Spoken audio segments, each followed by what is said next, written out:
It's been lit, it's Wednesday night, Denise and Reg. Post Dynamite, come and get your Easter eggs, it's a dub. Middle of the week, it's AEW. Dynamic wrestling and end your night with us, it's a must. It's Dynamite, it might combust. Speak now, we're gonna give you all the recap. Live on YouTube is where you see that. The Cali connection with the feedback.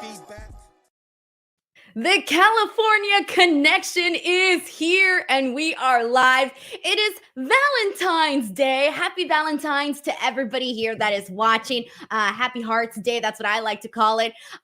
We have AEW Dynamite to talk about today. Reg, yes. Welcome to the show. How are you? Welcome to the show. Thanks for the introduction, Denise. It's your favorite rapper, your favorite writer, your favorite podcaster.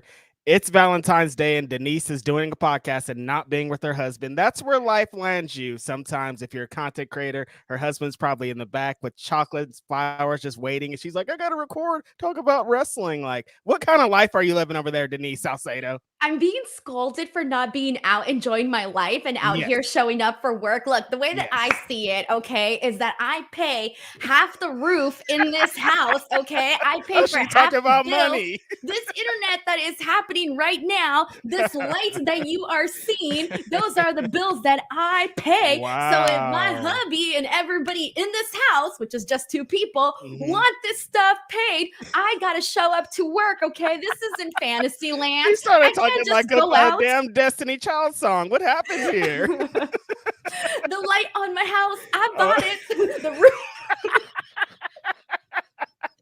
It's true. People gotta work, okay? No, but real talk, I'm going out to dinner tomorrow night since Thursdays are my evenings off. But Reg, have you noticed anything interesting about this stream? I got a new little fancy thing on my thing. I like that. Whatever that is. What is that? It says OG Righteous Reg, but do you know why? No, I don't. You don't know why I'm putting this out there? No. Okay, well, I'm going to remind you, Reg, and for the people that didn't see this on Twitter, we are now going by OG Righteous Reg, and this is why. On February 9th, this weekend, Reg tweeted, a kid behind me at the grocery store said, sup, OG, where did you get those kicks? And now I'm on my way to the retirement home. I ain't OG yet, man. Damn. I didn't know.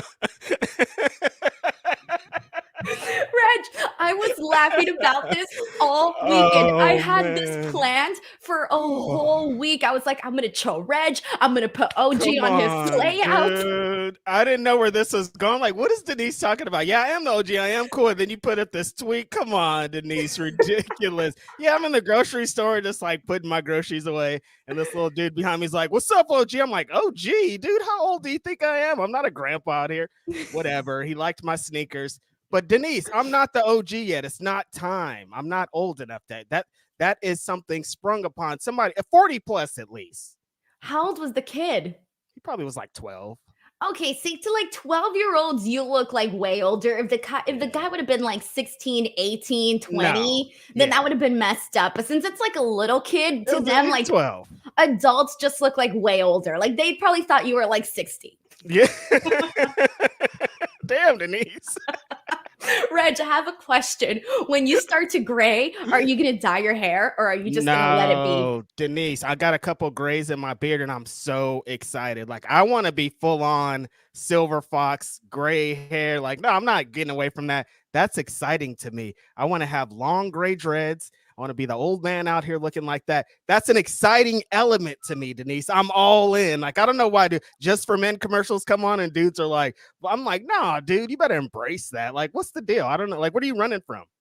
I don't know. I feel like guys with gray hair, people look at them and they go, oh, that guy, he's probably very wise. You know, people listen to the OG. Like, oh, yeah, they listen to the OGs. That's what I'm saying. I'm trying to be gray hair, silver fox. And, you know, the ladies like it like that, too, also. It does helps a little bit. There's some extras on here. But, yeah, I'm not afraid of it. I'm embracing it all the way. If you're old, you're getting old. And people could see it in your face and how you move and how you dress. So, whatever. Yeah, exactly. You don't want to come out there looking like you're not dressing appropriately for your age.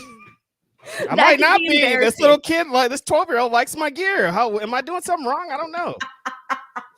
I'm not even lying to you. For this whole weekend since you tweeted that, I have been laughing my ass off about it, and I could not wait for this show just to talk about it. But I also have one more thing that I have to scold you for, Reg. Sorry, this is Scold Reg Day.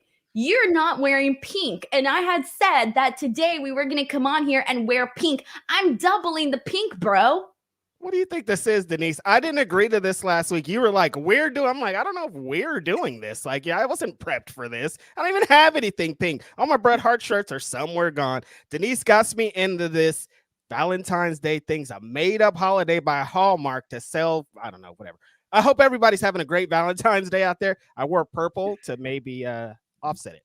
Okay, I will take the purple. Actually, we're in the colors of this show finally. Look at our graphics. We're pink and purple. It's just working out. All right, guys. Well, we got AEW Dynamite to talk about. And we are, I think, what did I tweet? 18 days away from AEW Revolution. 18 days away from Sting's final match, man. Does that even comprehend? Because it's not even comprehending in my brain that that's happening in 18 days. Yeah, no, it's like... We've been watching Sting on our TV for so long, Denise. Like, it doesn't fit. It felt like at one point he's never going to retire. This fool's going to be 80 and still here. But to know it's like every day's a day closer to the last time we'll see this guy on our TVs on a consistent basis. And he's going out on top, essentially, Denise. Everything we saw him do these last couple of years have been awesome. We cheer every time he has a match. It's like the coolest thing we've seen. And he's going out on top. It feels like, damn, we need more Sting, but we don't, dude. He's a grandpa. Like, it's time for him to go and chill and not jump off very high things in every arena he's in. Because he's OG. If anybody is, it's your boy Big Stinger. You're going to Revolution, aren't you, Denise? Yeah, I'm excited. Wow. I'm going to be there. I'm looking forward to it. I wonder what the atmosphere is going to be like. Do you think some people will cry a little bit? Oh, 1000%. It's like there's so many. It's been like legit for my entire life. There's a couple wrestlers that like go beyond pro wrestling and the scope of what it is.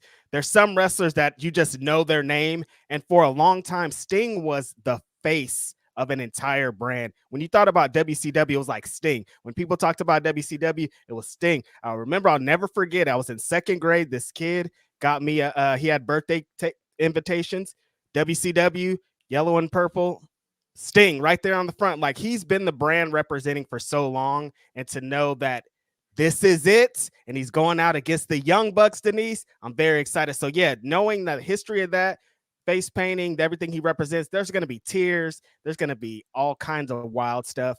You'll probably be crying too because you're a little girl. So yeah, that should be fun.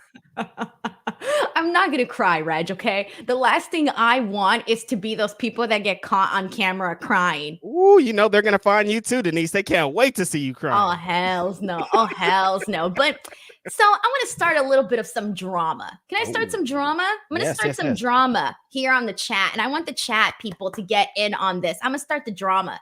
So there was a Twitter discourse the last couple of days or however long on Twitter. And it was people arguing about who had a better career, Sting or The Undertaker. Did you see that? I did see this. I saw a lot of this. I have thoughts. What are your thoughts? I'm curious because, like, I have my thoughts, but, like, what are yours? As a lifelong WWE fan specifically, I knew the legacy of The Undertaker, all of it. I seen it from the inception until the end.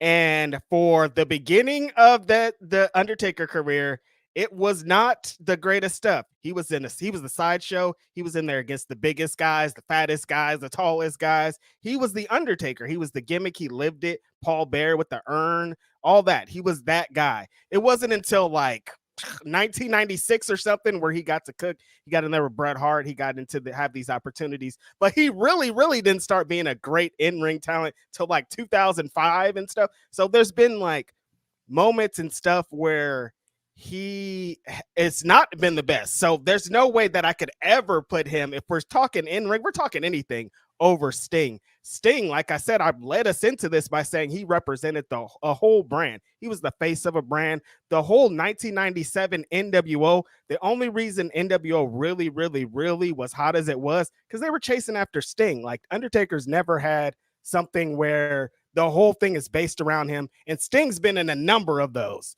And from jump, he's always been a really good worker, and he became a great worker. Couldn't put Undertaker over Sting. Taker, he has an incredible career. I think WrestleMania 25 against Shawn Michaels is the best WWE match ever, like by far, but it's Sting. So that's the thing. Like, I was kind of looking at this and I was going, I really feel like it depends on the person's fandom, how they're looking at this. Because if you grew up solely a WWE fan and you didn't watch WCW, chances are, like, you still definitely knew who Sting was. That just kind of shows who Sting is and the power and the star power that he had. But I think people that are primarily WWE fans are clearly going to see it as The Undertaker, because, like, he had his streak. He's a character that, like, there's never going to be another Undertaker ever again. Like, point blank, you cannot duplicate The Undertaker.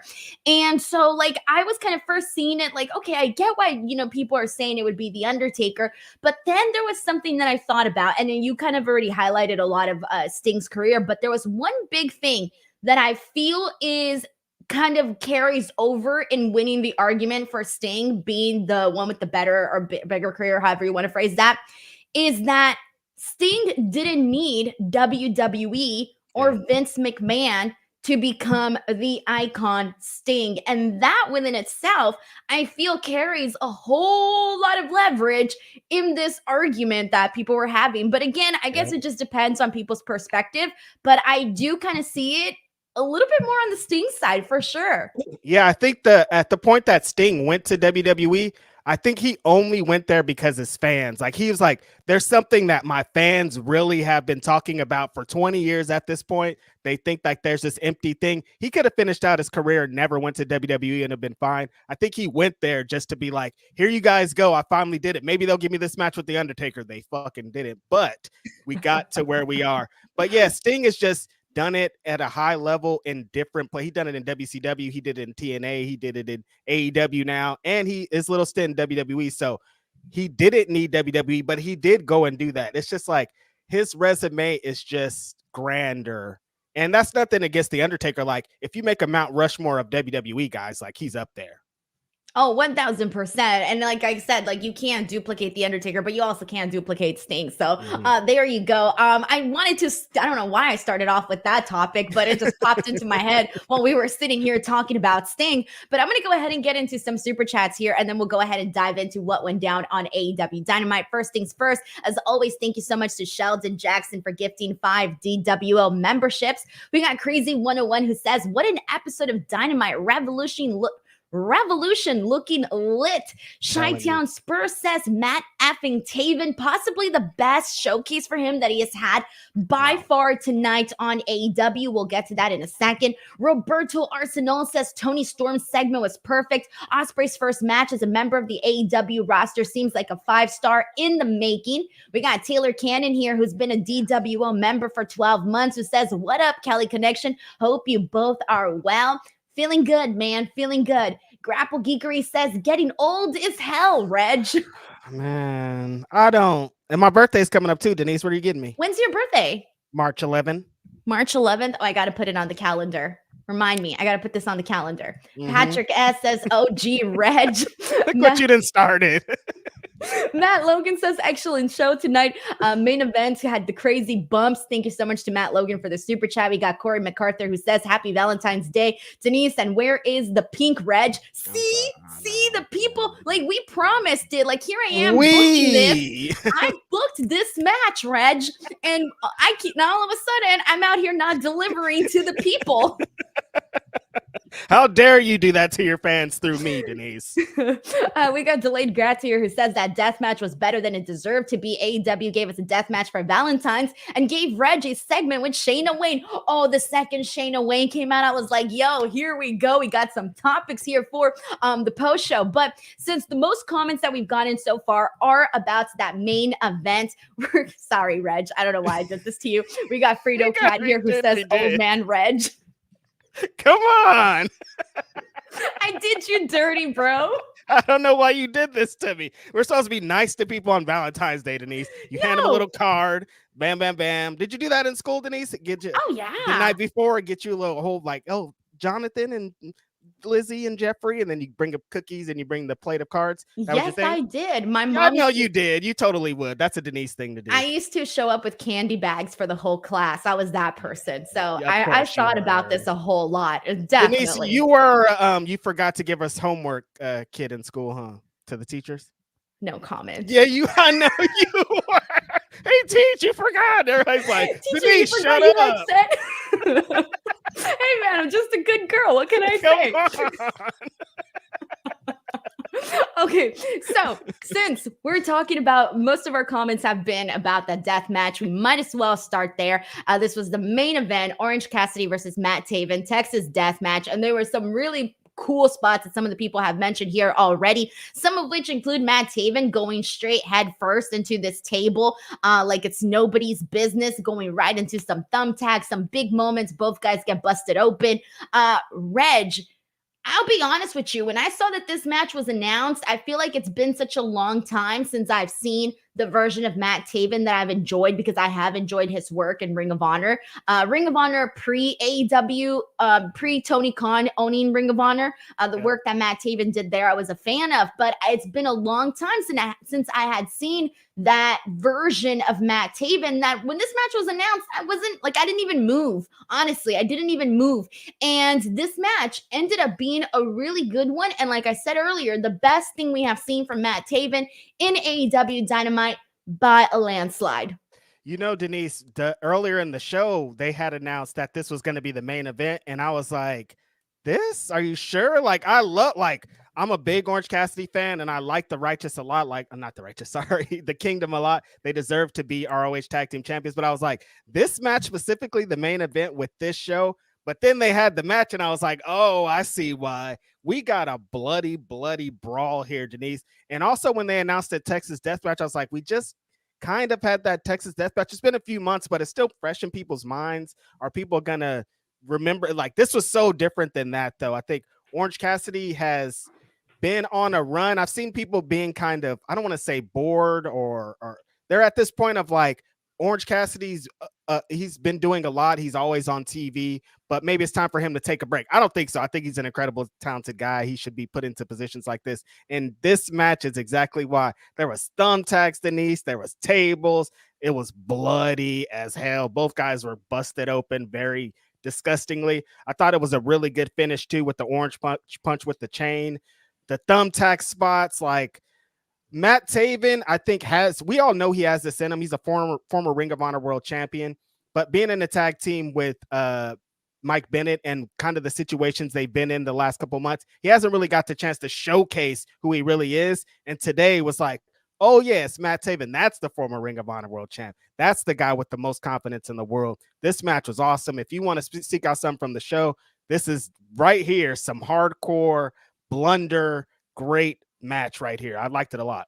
Yeah, it's true, because when you talk about that Texas death match, obviously when I say the Texas death match that we're talking about, we all know it's Hangman Page and Swerve Strickland, because what they did there was kind of hard to top, honestly. And given the quick turnaround, because when was that? November? Mm-hmm. Oh, that's not even too long ago. Whatever. 4 months, 3 months later, we're sitting here doing this death match on Dynamite. And of course, it wasn't anywhere near the level of what we saw with those guys, but it was still very different and very, very entertaining. And I didn't mind it, again, because we're all talking about here this like Valentine's Day massacre type of thing. So it was very on brand to do this for the show. And because it was such a big win for Matt Taven, that's why I enjoyed this. But also, we were just talking about this last week. I had said that we need something edgier for this Undisputed Kingdom situation. Yes. This is the best thing that's happened to the Undisputed Kingdom.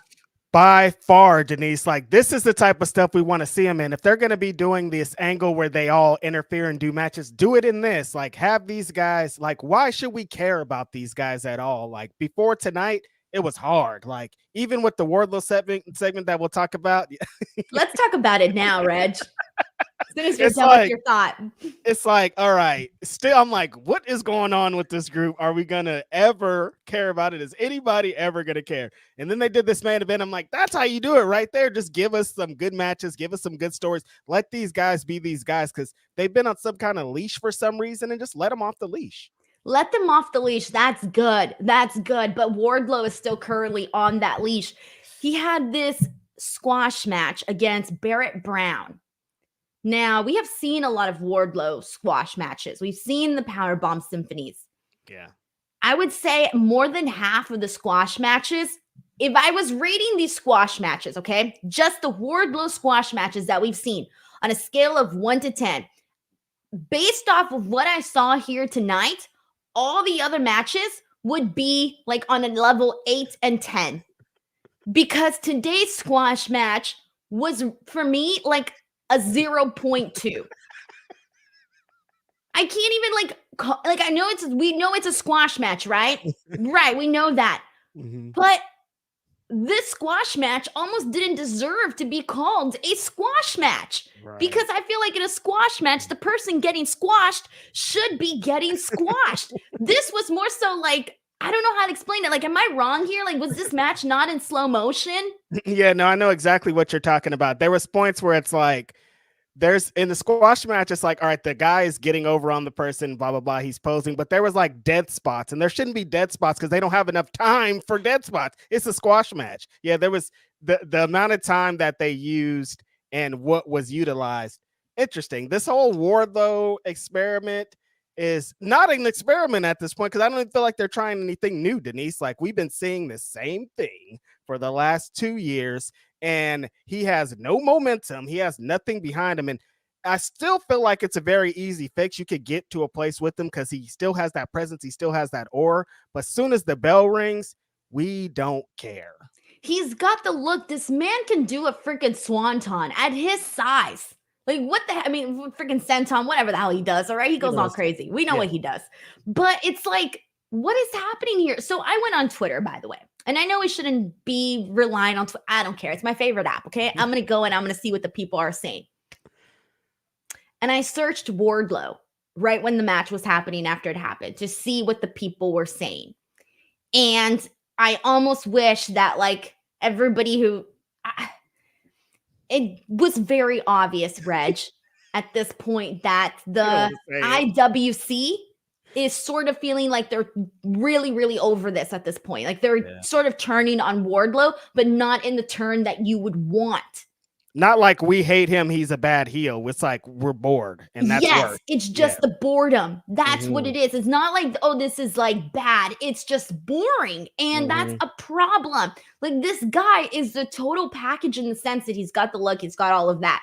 But the story around these squash matches, it has to end. I've never said that something has to end like so definitively in my life, but these squash matches, that's it. They have to come to an end. Like, I cannot tolerate these squash matches anymore. What's it leading to, Denise? Like, they've been telling us that he's going to challenge for the world championship, but he ain't anytime soon. We know that he's not the #1 contender. He ain't even in the top 5. So, like, what story are you guys telling us with Wardlow? You've been telling the same story, and we are not getting it. I told you what they need to do, Denise. He comes on. I'm not Wardlow. I'm Michael Wardlow, blah, blah, blah. Change everything because we are not getting this. The presentation, something needs to be done because, like I said, and like we said, they still got something, and it doesn't have to be the end. But if they just keep doing what they're doing here, it's not going to work. Yeah, and I feel bad because I almost feel like every week we come on here and we say the exact same thing. But then I'm like, okay, we're getting the exact same thing every week.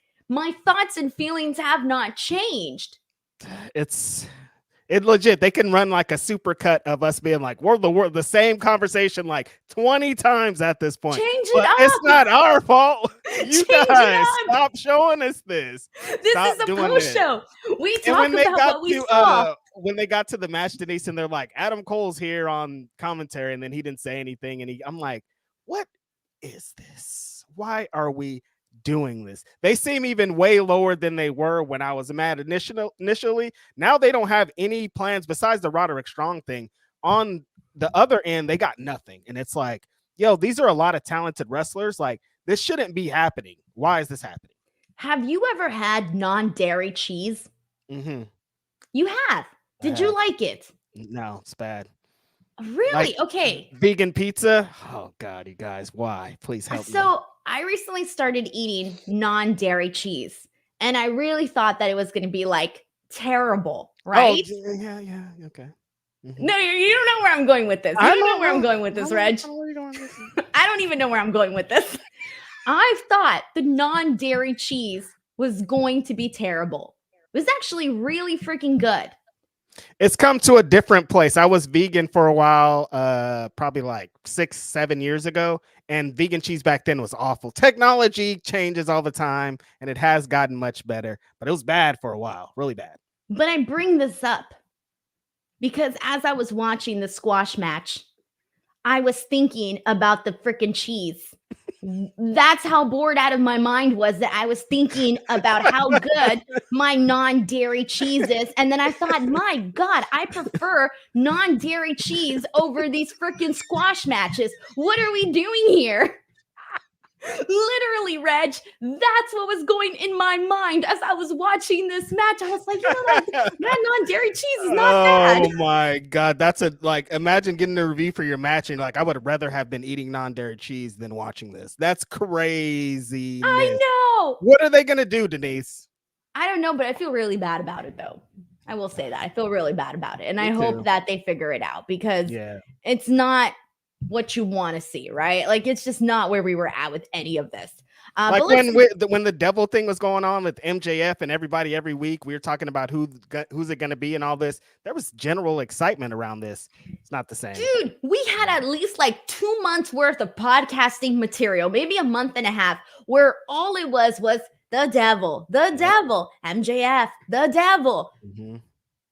And now that's like dead in the water. No one is talking about that. No, we don't care about that. We don't even want to think about it. We don't want to reminisce. And when we see these guys on TV, we run. Shouldn't be like this. Like I said, a bunch of talented individuals, some of the best wrestlers in the world, that could still be who they need to be. Fix it and fix it now.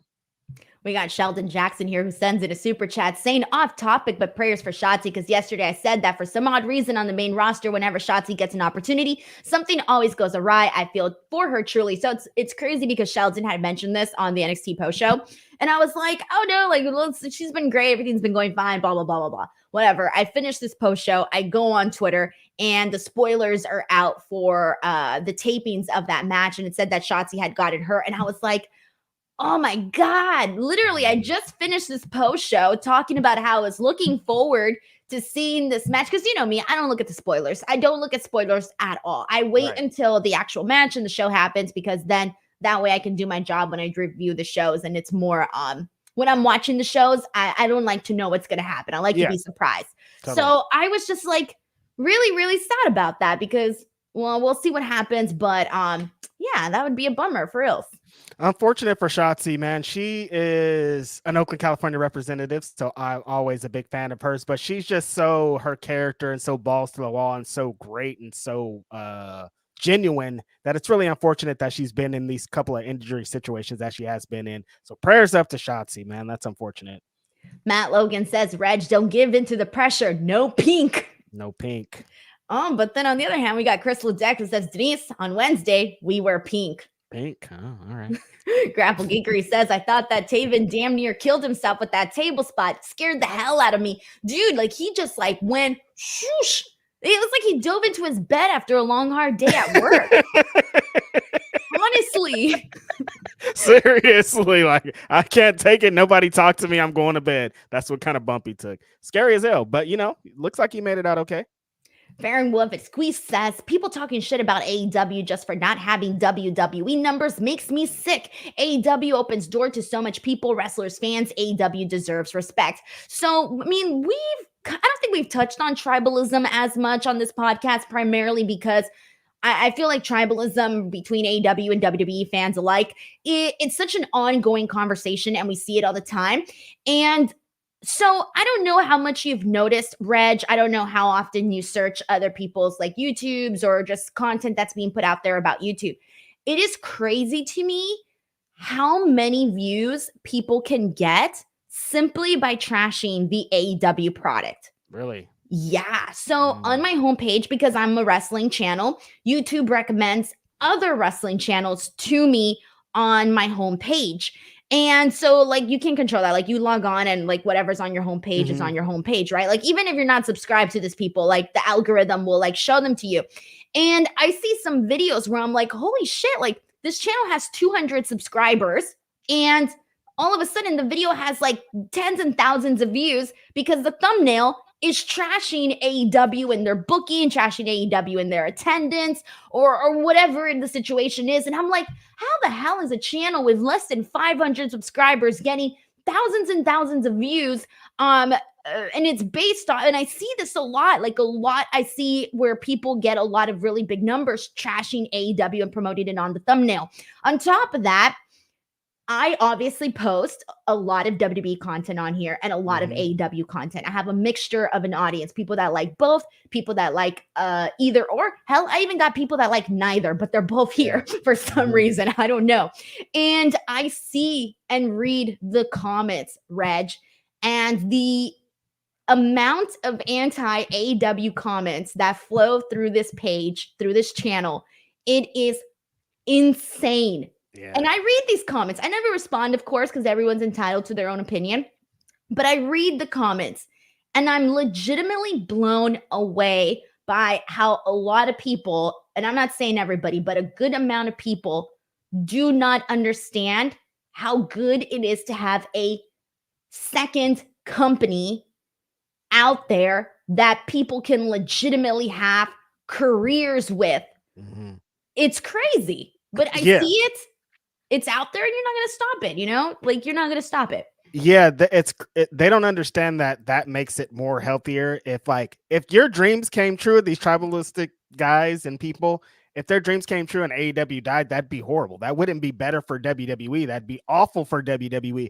WWE is as hot as it is in part due to having to go to war with AEW. There's a background invisible war that people don't know that consistently happens just because this is the wrestling business. It's always been like this and it's always going to be like this. WWE is the big dogs and they want to stay the big dogs. And the way that they've stayed the big dogs is by crushing the little dogs. AEW isn't a little dog as that could just be crushed and bought and thrown away. And that has gotten fans in a tiff. And I understand because WWE and wrestling in the Attitude Era in general made us that way. Like every week on both channels, they were saying the other channel sucks. And if you watch them, you're a dumb idiot. And one channel was saying, here's all the results for the other channel. And the other channel was saying, there's a bunch of old guys on the other channel. Like this was a thing that they told us that you should be into for a long time. I was like, WWE, I'm a WWF guy. I don't care about none of that other shit. Then ECW came and things changed. But that's just kind of how they set these up. So I understand how today people are like that because a lot of people are kind of fresh into the game. They weren't even here for that. And a lot of people, they only know WWE. If you've only been watching wrestling for 7 or 8 years, AEW's only been around for 5. It wasn't even then back then. WWE. So I understand all this. It's just dumb and you guys should stop. You're not getting money from any of these people. It's just an unfortunate situation, but you know, whatever. I ignore all that stuff because I have to. Right, exactly. All right, we got Arnold Nicholson Jr. who says solid AEW show tonight and Wardlow doesn't do it for me.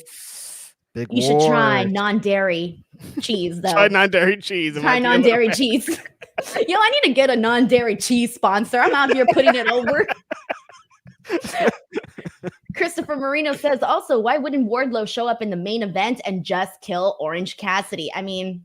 When they announced this match, Denise, they were like, we're sending a big heavy hitter from the Undisputed Kingdom. Why wouldn't you send Wardlow? Right. I've started a movement here, Reg. Chris sends in a super chat saying card subject to change. Hashtag I stand with OG Reg. You need to change your Twitter name. You need to go by OG Righteous Reg now. Come on, Denise. I did not sign up for this today. The people are relating with you, Reg. The people are like, you know what, Reg? We're all growing old.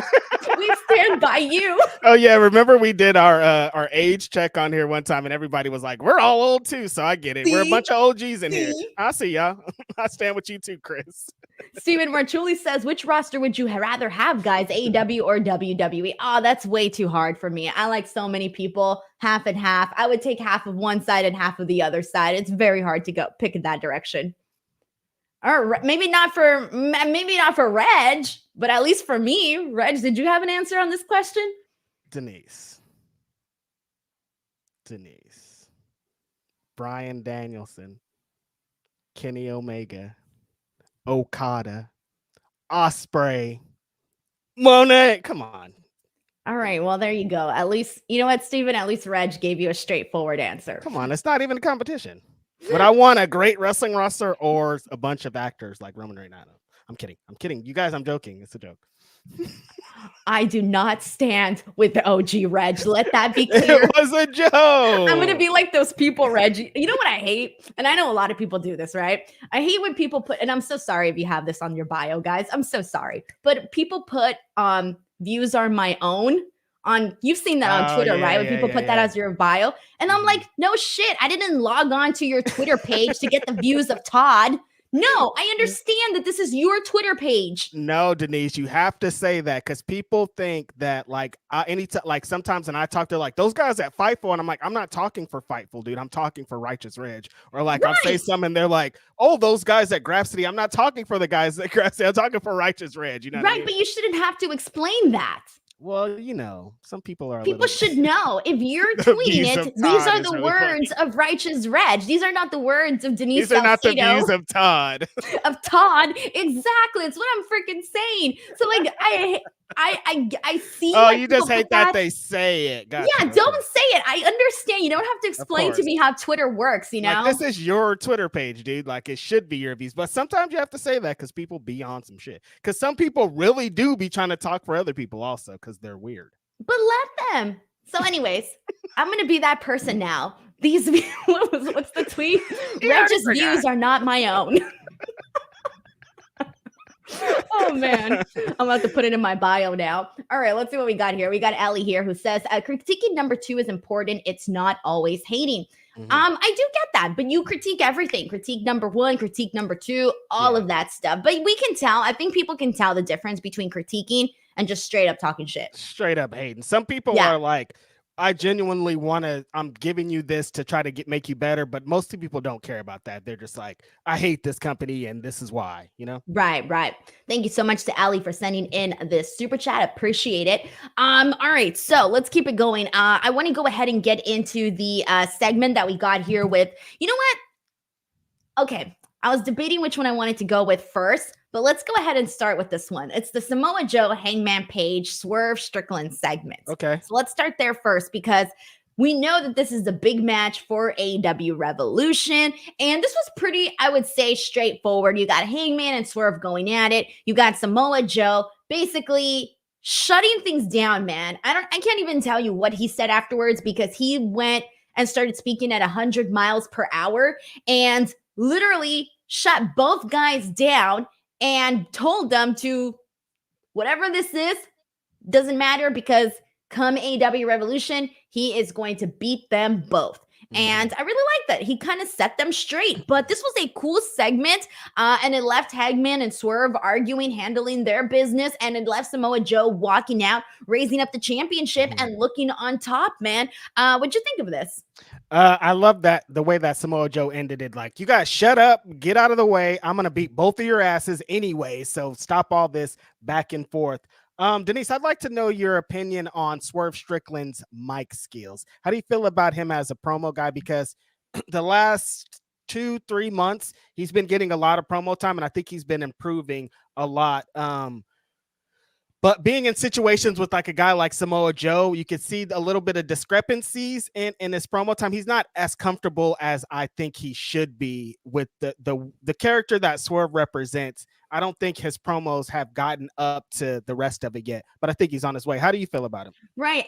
The way that I think that Swerve has been presented, he hasn't been presented as like an MJF, for example, that goes out there and is known for his promos, right? Yeah. I think the way that I've been seeing Swerve presented, it's more so as a guy who doesn't say much, but when he says something, it's going to hit hard, because there have been certain backstage promos and certain in-ring promos where I really like the verbiage of what he says, like just like random things. Like not too long ago, I don't remember if it was before the first match or the second match, but one of the matches with him and Hangman, he had said something along the lines of like, or maybe it was Hangman. Who said the pissing on the grave thing? Was that Swerve or was that Hangman? I can't remember. Ah, shit. Well, I really liked that. So now I don't even know who said it, but someone said it and I thought it was really freaking great. Might have been, you know what? Never mind. That was Hangman. It was Hangman who said that him and his son were going to piss in the grave of Swerve Strickland after he had gone to go talk to his baby. Right. Okay. When he broke in. Right. But during that time, they had so many promos and there was so many different moments that like stood out to me during those back and forths. But I think for me, it was more so that kind of got over. And I'm not going to sit here and say that like Hangman or Swerve stood out to me in the sense that they were bad in their promos. Definitely not. But I felt that Samoa Joe just definitely was the one that stole the spotlight. He was the one that grabbed your attention. And it's not that they were bad. It's just that they weren't as great as Samoa Joe was. But I think that when Hangman and Swerve really get personal with each other, I think that is when I'm the biggest fan of what they're saying, because that has been good when they get very personal. I like the personal shots. Yeah, when it feels real, that's when it feels like they're like not saying lines from a script or something that they practice. It's like, this is real. I hate this fool and I'm gonna beat your ass. And it always feels like that's the energy we want from the both of them. But yeah, Samoa Joe is just so exceptionally good that anything that he says feels like on a higher level than not just these guys, than like most of the roster. So I think that's a good problem to have because he's the world champion. He should feel like this. So I like all of it. I think that these segments are really cool for Hangman and Swerve, like you're saying, just to get more mic time, get more time to develop their characters, and get more time to get people either against them or for them. It's all really good stuff. That 6-man or that triple threat match at the show is going to be insane, and the 6-man that they announced for next week is just like, what's going on here? That's crazy. I know. So by the way, that 6-man that Reg mentioned is going to be Samoa Joe teaming up with Swerve Strickland and Brian Cage to take on Hook, Hangman, and RVD. Yeah. All of it, which kind of feels random. Like I feel like I read that freaking graphic like 10 times because I'm like, am I seeing this right? Are we doing right now, reading it back, you couldn't even believe it. You were like, RVD. Like it happened again in real time. You were like, Samoa Joe, RVD. I'm dead because I literally screenshotted it, posted the graphic, and I was like, oh, look at this match. I wrote it down, did everything, and I'm sitting here going, oh, an RVD. I can't. That is how random. I mean, this match isn't random because they're all there for a reason. You know, yeah, no, they had their match before, right? Yeah. All of these guys are interconnected somehow, but it still feels random, even though it isn't. Yeah, it is. It feels super random anytime RVD's randomly there. But he had the match of Swerve. He has the thing with Hook. Like this actually does make sense. Right, it definitely does. But there's one thing that. Oh yeah. So remember we were sitting here not too long ago talking about how you were thinking that Samoa Joe is going to retain at Revolution, and I was thinking that he wasn't going to retain at Revolution. I don't know what exactly is happening, but I will say this, though. I think that when Samoa Joe became champion, it kind of felt like there was going to be this very quick turnaround. Like we weren't going to see him be champion for long. But I feel like Samoa Joe has really been winning over the people to the point where I almost feel like they have to extend this even more because the fans are digging it. I feel like the fans are digging him as champion. Am I wrong here? No, 100% agree. I think that it felt like when he won the belt, it was like Joe's going to be a transitional champion, which sounds crazy saying about Samoa Joe, but in a good way. Like he's like, this is a great way to transition from champion to champion because he's a strong contender. He just tells so many stories. But yeah, the last couple of weeks, the promos that he's been doing, him being on commentary, just how he's presented, it's like, well, Samoa Joe's such a good world champion. It's like, do we want it to be over so quickly? And I think what's going to happen eventually the rest of this year, Denise, with Ospreay coming in, Okada's coming in, all these people that are going to need to be AEW World Champion, maybe we just let Samoa Joe extend because who knows when he'll be in line again after this. Like, let him have a nice little run because it's about to be crazy for the rest of the year. That's what I hope. I really hope that it gets crazy. Like, I want to be sitting here going like, what the hell match are we going to see next? Because I think that's really like, I've been seeing it on the timeline. Of course, there's a lot of people that are like, maybe not feeling a certain way about what AEW is presenting. And I know Tony Khan put out a tweet that 2024 was going to be like really freaking great. And I feel like it's been a slow start getting there. Where like you think about like everything that's been happening over on the WWE side, it's been like madness, chaos. I do think AEW has been like so slowly progressing to get to like their big boom period of 2024. And I think it's going to happen like once we officially get Mercedes Moné, once we officially get Okada out there. And of course, once Will Ospreay, who we officially know what his first AEW match is, not his first AEW match, but his first AEW match as an official contracted wrestler to AEW is going to happen.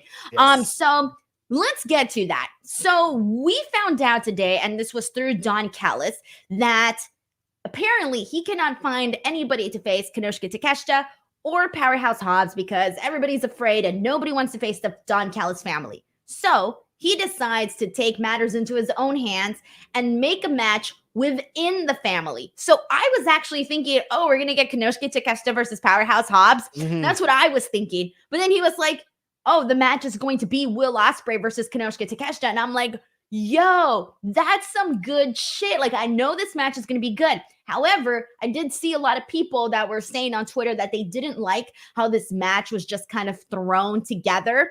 And there's some people that didn't like that. They're expecting Konosuke Takeshita, who's been on a good run, taking this loss. It's already expected to lose to Will Ospreay. I'm just telling you, Reg, what the people are saying on Twitter. Annoying. But I will tell you this, though. I don't care because I know this match is going to be really freaking great. And I'm so excited for Will Ospreay to just get started. Just get started with AEW already. These people are so dumb. Starting your AEW, Will Ospreay's AEW career with the classic match that everybody's going to have their eyes on. Doesn't fucking matter who wins or loses. Wins and losses get me crazy, you guys. Don't get me started. This match, though, Denise, this is how you do it. We just talked about how loaded and crazy this main event roster is going to get. We're about to get matches like this on the regular. Every month is going to be something we're like, holy shit, that's going to be one of the best matches we ever seen. And Takeshita and Will Ospreay. Will Ospreay's coming in for his first official AEW match off the backs of having one of the best years. We've been saying this for like the last 5 years. The best years that he's had. This is going to be one of those ones. And this Revolution card, I think, that you're going to be at again, like we talked about, with a sold out crowd. Just imagine what this match is going to hit like there, Denise. Yeah, I'm looking forward to that. So I'm looking forward to this match. I think it'll be a good one. And I'm curious to see what implications this is going to have on the Don Callis family. But I want to get to what I thought was the very best segment of the show. And this includes a match, but it's basically the Young Bucks versus Top Flight. So, I'm going to kind of throw this all in together. So we had this match. Afterwards, the Bucks win with the EVP trigger. And afterwards, we end up getting this phenomenal, and I mean phenomenal promo from Darby Allin. So Darby Allin runs out there to help out Top Flight because they're, the Young Bucks are going out there and they're doing their stuff and whatever, right?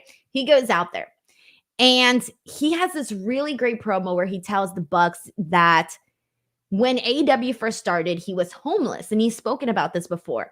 And he spoke about how he begged the Young Bucks to give him a job.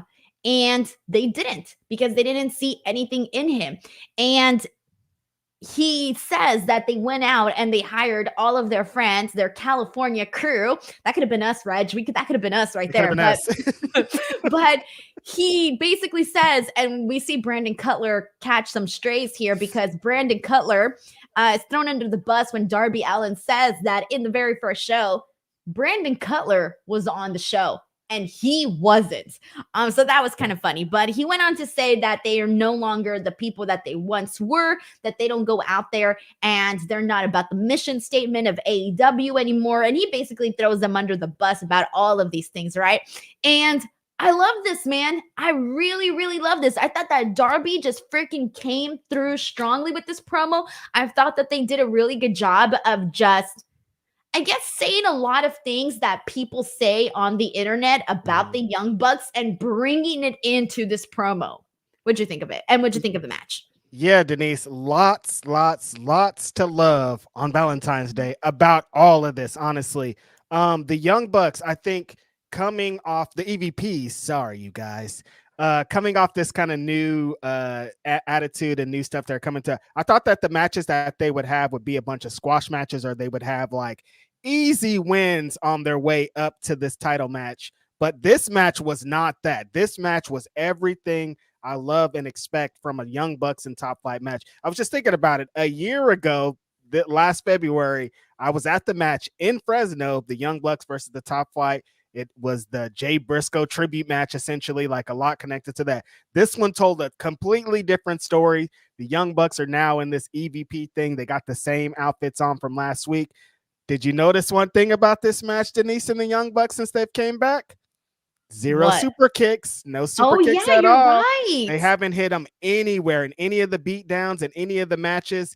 No super kicks, and they are the kings of the super kicks. Just a really, really crazy observation there. But this match is awesome. I thought they gave Top Flight a lot of stuff. They got to really get into all their fancy spot food spots. Everybody was really going 100%. I thought this was awesome. The match was incredible. And then Darby Allin comes and surprisingly cuts a really, really good promo. I love that. I saw some people actually saying they didn't like this promo, Denise, just because the thing that they hate is actually what I liked about the promo. Darby Allin has his own promo style. He doesn't, like, it doesn't feel like it feels like they're like, all right, Darby Allin, we need you to say a promo, like come up with some thoughts to have. And it's like he has them all there and he just says them in his own space, his own cadence, he has his own thing to his promos. And that's why I thought it was super strong.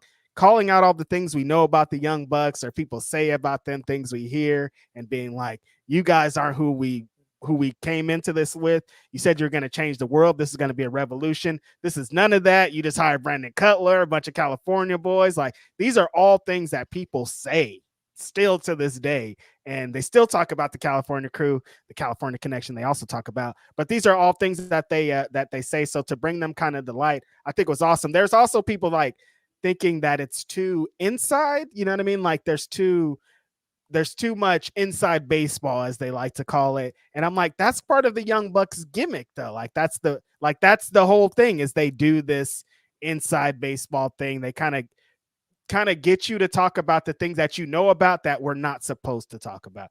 Really strong angle all around. I think the match is going to be awesome. I think this made Darby look good. Like, this was dope.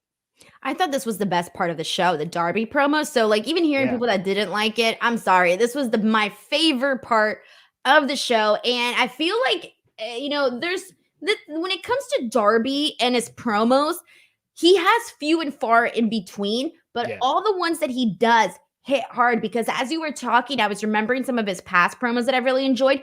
Do you remember the ones that he had when he was going into that fatal four-way match at Double or Nothing with MJF and all of those ones? I thought that Darby Allin outshined a couple of people in that. I mean, minus MJF, of course, but he went out there and he freaking delivered, man. And I almost feel like Darby Allin, like, again, we don't get very many promos from him, but I do feel that when he does them, they hit hard, because like you said, they don't feel rehearsed. They feel like he's literally just talking.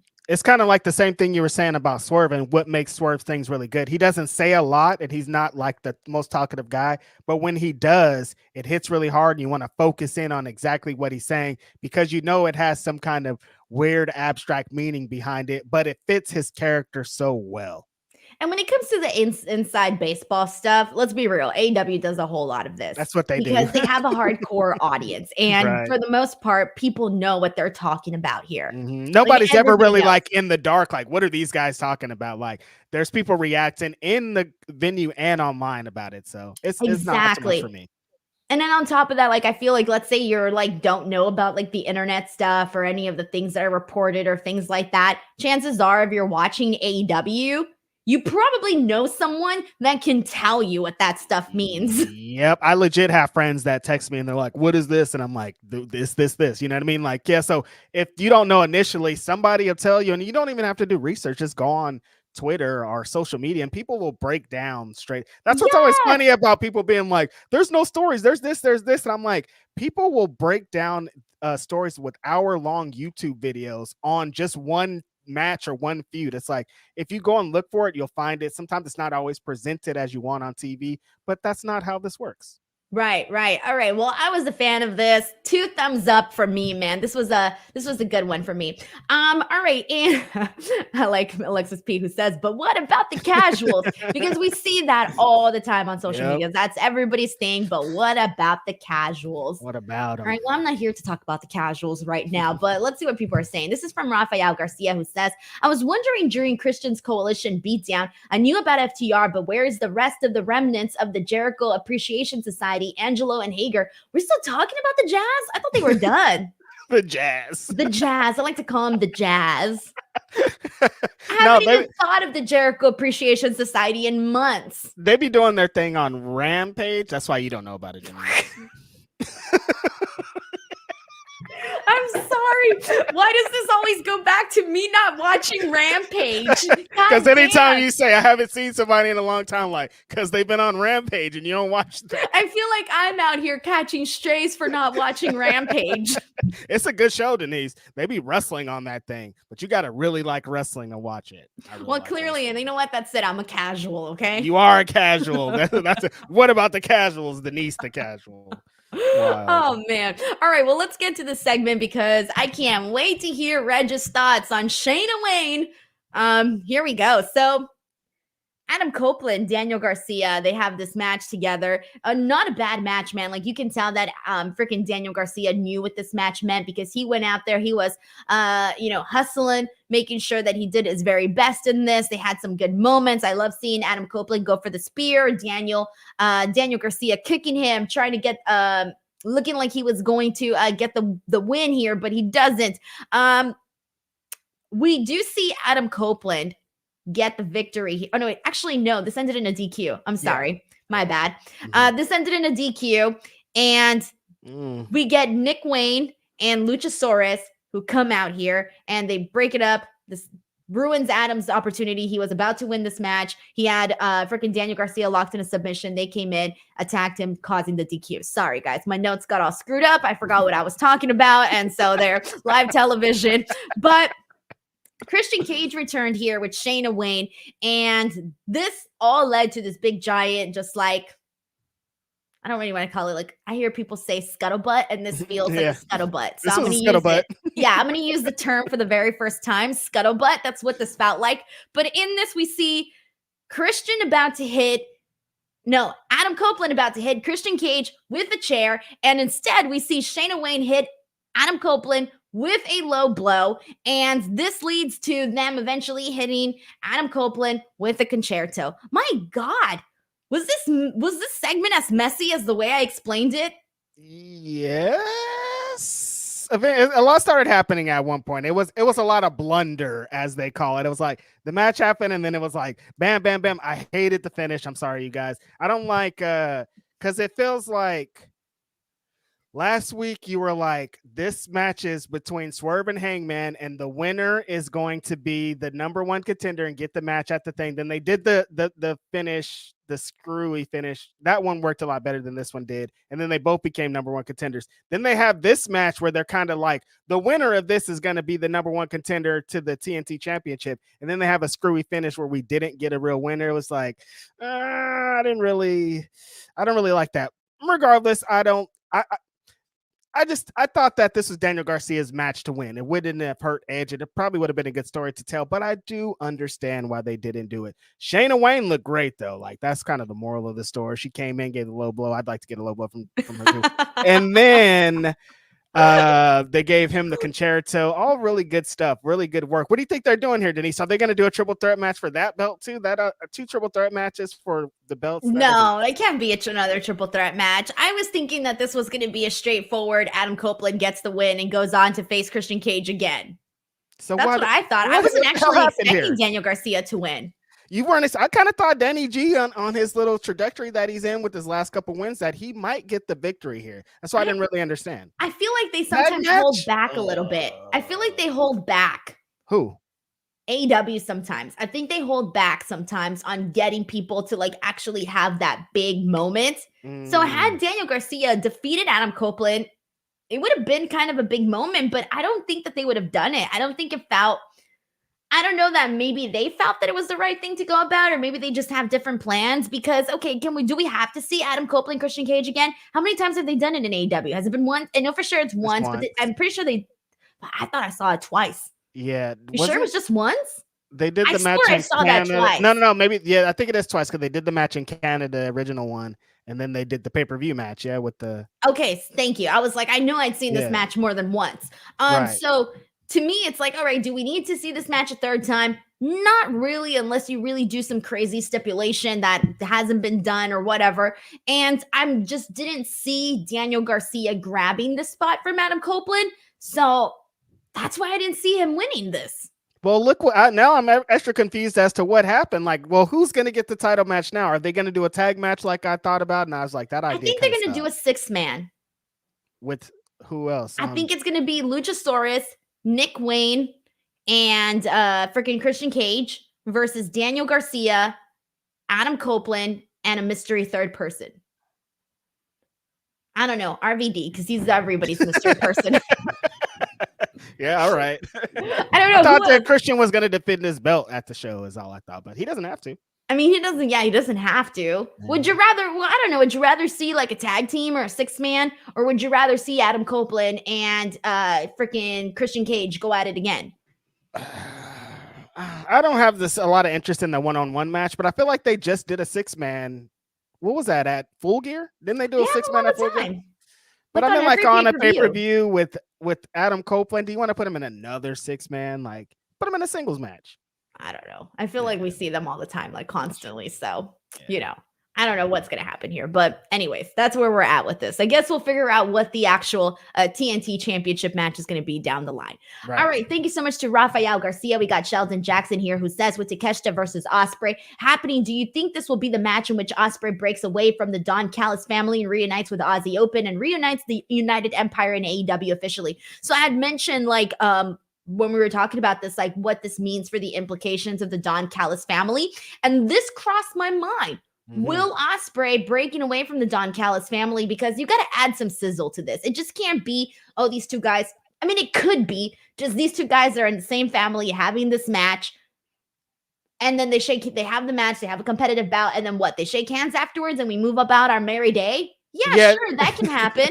But maybe you want to add some little extra sizzle to it. I mean, this is Will Ospreay's big start in AEW.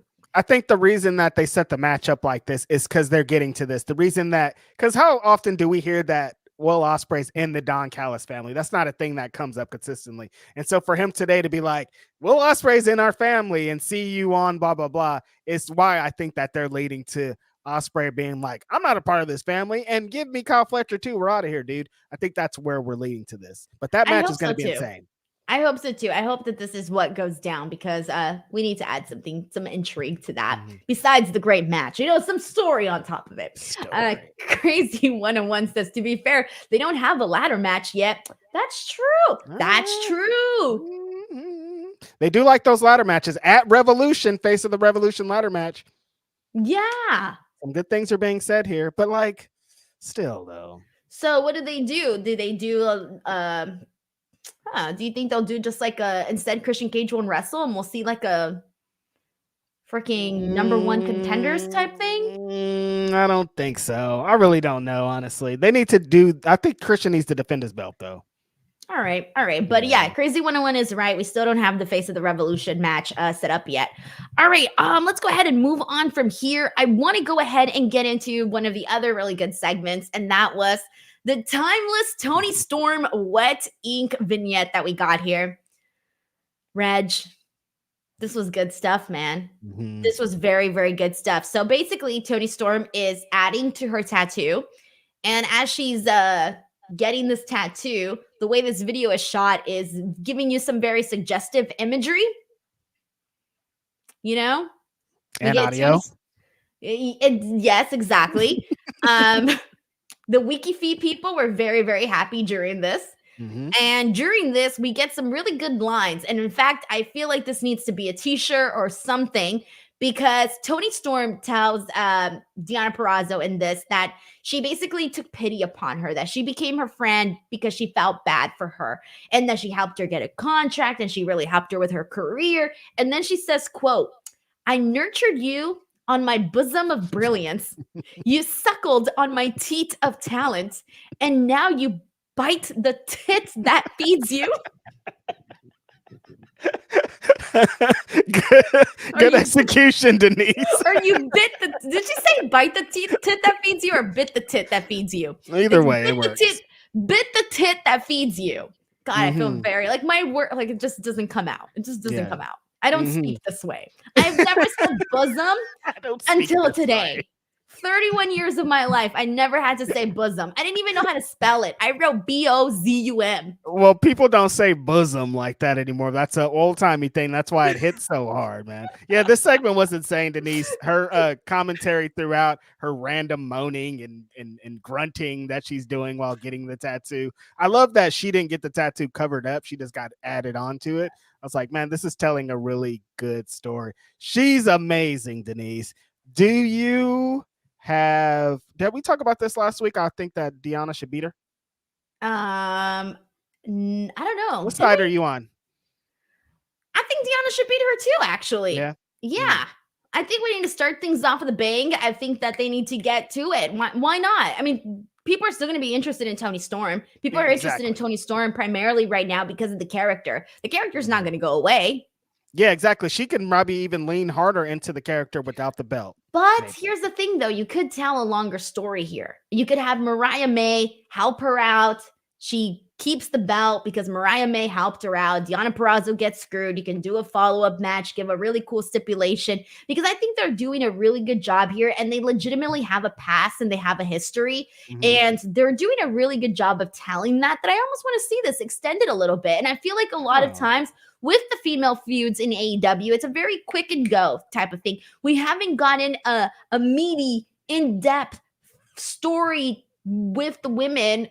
I don't know. Like, when's the last time you could think of one that really went a really good, that they had several matches, that they had a lot that happened in it? Right? It's like, there's not that many. It's usually like, oh, she's having this match with Riho. She has the match with Riho. Oh, that's over. And moving on to the next one. That's a lot of how it's felt.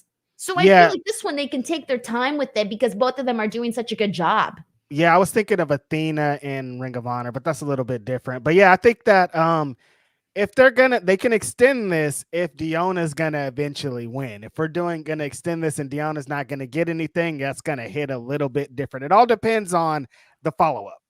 Right, because if you have Mercedes Moné coming in, do you think they give her the title right away? Yeah, I would, but that's just me. Yeah. What title though? The AEW Women's Championship. Mercedes Moné is getting one of those belts if it's me, the TBS or the AEW Women's Championship off rip, because she's a big star like that. But the good thing for the women, not for her, she might not be ready still. So I don't know. I don't know either. But anyways, I was a big fan of what they did here, and they need to put this on a t-shirt. They need to continue on. Deonna Purrazzo, she just basically responds by saying she's going to break her arm. Yeah, I loved it. I love it. Both her and Renee just being like, what did we just watch? And then her being like, I don't care. I'm going to break her arm. Great. I loved it, man. That's some good stuff there. All right, guys, let's go ahead and press on from here. Since we're talking about the women, let's get into Willow Nightingale and Skye Blue. Man, when freaking Willow hits that pounce, every single damn time, it always gets me. Willow picks up the victory. How'd you feel about this match? I thought this was a really, really strong match. They got the worst slot for women's wrestling in AEW, but I thought giving the time that they got, both of these women are fan favorites, even though Skye Blue's heel now. She still has built a thing with the fans that they just kind of are excited about all of her matches. These two women together in their first match, I thought they have a lot of chemistry. They had a really hard-hitting match. Spacing with how they were in the match was going to come with the Orange Cassidy and Matt Taven match. I think that the spacing and what they did in this match was really good. This is a strong showing, and I'm glad that Willow's getting wins, Denise, because for so long she was set up, she was put into positions, and then she didn't get any wins. And so for her to get a win here, I think was important. Yeah, I agree. This was good stuff here. All right, we got one final thing to get into on this show. Before we get to that, just a friendly reminder to everybody that if you guys haven't yet, please check out all of the content that I've been posting. I recently posted an interview with Tony Khan and with Darby Allin. If you guys want to check those out, please do.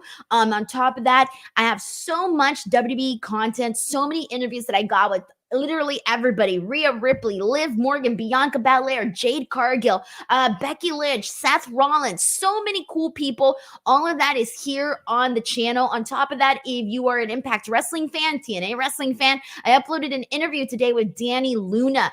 Reg, you and I did the post show for Hard to Kill, and we talked about how impressive Dani Luna was. And so if you guys watched that show, you guys know how she stood out. I have a conversation with her that is up right now on the channel. So please check out some of the other content. If you guys haven't subscribed, make sure you do so. I am less than 800 subscribers away from 145,000, which is huge for me. So I'm very, very excited about that. I have a lot of goals for this channel for this year. So please join the family and subscribe. And also, I will be back on Friday to talk about Smackdown. And of course, The Rock and Roman Reigns are going to be on. So that'll be fun. And there's no Collision this weekend, so no Collision post show. But let's get to the last. And before we move on, Denise, I want to say congrats, because you've been destroying it this year with the interviews and all your views and all your subscribers. The interviews that you've done so far this year feels like you've done 100 already at this point. I know. I'm at all 43. Have been amazing. 43. Yeah, and I shot another one today, but I have to edit it still because I had some audio issues. How many did you end up with? And do you know off the head total last year? Oh, last year? No. Last year I didn't really keep count. I just didn't. You have to keep count from the beginning. If not, you lose count, to be honest. And then there's some interviews that I did that didn't end up coming out on video, but I wrote an article about them. So I'm should I count those? Should I not count those? They were still interviews. They were probably not videos, but I still wrote articles about them. So anyways, I'm doing things a little bit more organized this time around. I'm trying to actually update the notes app on all of this stuff. So yeah, but it was a good time though in Las Vegas. A really, really good time. I had a great time. All right. So last but not least, we got one match to talk about, and that is Dax Harwood and Jon Moxley. And this was the opening match of the night. And this was, you were getting chops from Dax Harwood to Jon Moxley. You were getting both of these guys on all fours, literally smashing their head up against each other. We had freaking Dax we first had Jon Moxley get Dax with a clothesline and didn't take him down, but then Dax reversed it and gave him a clothesline, and Mox went down right away. There was some good stuff in this, but it almost seems like they were going to go to a time limit draw, but it didn't happen. Jon Moxley won via submission, and even afterwards wouldn't break up the hold. So we had Cash Wheeler go in and attack Jon Moxley, and then the BCC came out, and this led to a whole match that's going to be happening next week, which is going to be Jon Moxley and Claudio Castagnoli versus FTR. Kind of a lot in there. Also, there was another announcement that was made during this, Reg. We're going to be seeing the CMLL guys versus BCC over in Arena Mexico, and that is happening in Mexico. So A lot. What did you think of all of this? I thought this was a great way to start the show. Jon Moxley is the MVP of men's AEW, so him starting the show is always such a great way to do it. Dax Hardwood, as we know, is a very incredible singles wrestler on top of being a really incredible tag team wrestler. So we knew this match was going to bang. These guys just beat the shit out of each other. That's all it is. This kind of match that you would expect of two guys just standing in the ring, punching each other, chopping each other, trying to rip each other's head off, kissing each other also, if there was if you like that kind of thing. This match was I thought a great way to start the show with just two hard-hitting ass dudes and leading to this kind of amazing match that's going to happen next week. I'm excited to see Claudio and Mox in that setting to see what they do, because FTR has been doing so many incredible things with so many different opponents. This is going to be interesting. But yeah, the real meat and bones to me is that they announced that the BCC is going to be in Arena Mexico for CMLL, seeing Bryan Danielson face off with someone that he said that's been a dream match for like his whole entire career. Blue Demon or Blue Panther? Whatever, I'm high. You guys know what match it is. CMLL is going to be all. I can't wait. Willow Nightingale is also going to be in CMLL. Her partner. Yeah. Let me pull up the card here. All right. So for the guys, it is Místico Volador Jr., Blue Panther and Ultimo Guerrero versus Jon Moxley, Claudio Castagnelli, Bryan Danielson, and Wheeler Yuta. And then we're also seeing Willow Nightingale, as you mentioned, and she's in a 6-woman tag, and she's going to be in that with Willow Nightingale, Tessa Blanchard, La Catalina, and she's going to be facing Stephanie Vaquer, Zuxis, and Yuvia. They're going to be having a match there as well. Jeez. Awkward. Where's she been at? Shout out to Willow being able to go to Mexico, but her partner sucks. I'm happy for Willow to get this opportunity. Has she wrestled in Mexico before? I think so. I'm not 100% positive, though. Yeah, I'm not either. I'm not sure, but this is very cool. Very excited to see what they do there. But that was it. That was AEW Dynamite. Reg, before we close out the show, what do you have planned? Do you have any V-Day plans going on? No, I don't. I can't talk about it right now. But when you live a life like I do, you can't be gone. You just can't. Okay. Well, I'm going to assume that you haven't seen Lover, Stalker, Killer. Have you seen Lover, Stalker, Killer on Netflix? No. What is that? Okay, it's about this guy, and I was going to send it to you and tell you to watch it because I was just assuming. So don't mind me if I cross the line, but okay. So there's this guy who goes on this dating app and like he finds a woman, right? See, I can't watch. It hits too close to home already, Denise. That's why I'm telling you, you should probably watch it, because he meets this woman online, and then he meets another woman he meets another woman in person. But there's these problems that happen. I don't want to spoil it for you or for anybody here, but you should watch it, is what I'm saying. Lover, Stalker, Killer on Netflix. Watch it. It's too close to home, Denise. I'm going to be thinking about it every time I try to go out on a date with the woman. I don't have time for that. I know, but just saying. It's best to know what's going on out there, you know? Denise, you're going to be watching one of my documentaries on Discovery ID by one of these women chop me up and put me in her freezer. You better talk about me well on here. I'm going to be like, well, on our February 14th episode of AEW Dynamite, I had told Righteous Reg that he should have watched Righteous Reg that he should have watched Lover, Stalker, Killer on Netflix. You know, he just didn't know what the red flags were, and unfortunately, now he's 6 feet under. Oh my God. I'm already ready for the Netflix interview. You're ready already. Oh my God, you got your lines. Oh man. Ridiculous. No Valentine's Day plan. I got nothing going on. I'm gonna get high and swipe right. Yo, what's up? All right. Reg, you gotta let me swipe right for you one of these days. One time I had this friend, she was a girl, and she was looking for guys, right? So like she gave me her phone and I was like picking the guys for her. It was very, very fun. You don't know my style, Denise. I can't put my trust in your hands. Maybe you'll be surprised. I'll get you some good stuff. I'll look around for you. All right, we'll see. Hey man, I'm married, okay? I don't date anymore. I don't go out. I don't know what's out there. So why are you picking dates for me? You don't know what that life is like. Because I can't choose anymore. I don't got those options for me. So now I can choose for other people. Not even going out to dinner with your husband on Valentine's Day, Denise. Tomorrow. We're going tomorrow. We're going tomorrow to dinner. Like, I'll make you feel guilty and you're not even doing anything wrong. Oh, man. Reg, where can the people find you? Where can the people support you? You can find me at Righteous Reg on all your socials. I'm at 10,000 people on Twitter now. I can't believe it. It's been a long time coming and I hate it. Thank you everybody for supporting there. That's super cool. You can find me every Saturday. I'm with Philip Lindsay on the Grab City podcast. Today I had a great conversation on Indeed. This month is Black History Month on Indeed. And I had a good conversation with Billy Dixon, my co-host Jay Rose. Definitely check that out. Every Wednesday, I'm here with Denise. Every Thursday, it's the ROH post show with Kate. And tomorrow we got Ask Rhapsody. And there's no other wrestling shows this weekend to watch. So you guys have fun out there. Yeah. And by the way, since we're talking about Black History Month, I also recently saw Till on Amazon. Did you get to see Till on Amazon? It's freaking sad, man. I mean, everybody here knows the story, obviously, but the movie was some great acting in there. So if anybody's looking for a good movie to watch, I recommend Till. There's some that I can't.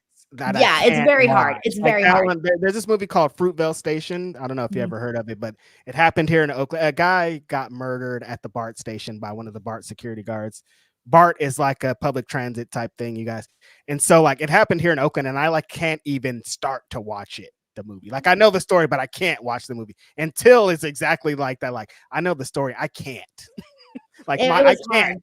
It was hard. Literally 5 minutes into the movie, I was bawling tears and I'm like, God damn, why did I choose to watch the movie? But hey man, watched it. It was a good movie. I forget the actress's name that plays the mom, but she did phenomenal work. So if anyone's checking out a movie, I recommend that one. And if not, you can watch Lover, Stalker, Killer on Netflix because that one was really good too. You guys don't watch that. I only recommend sad and scary stuff.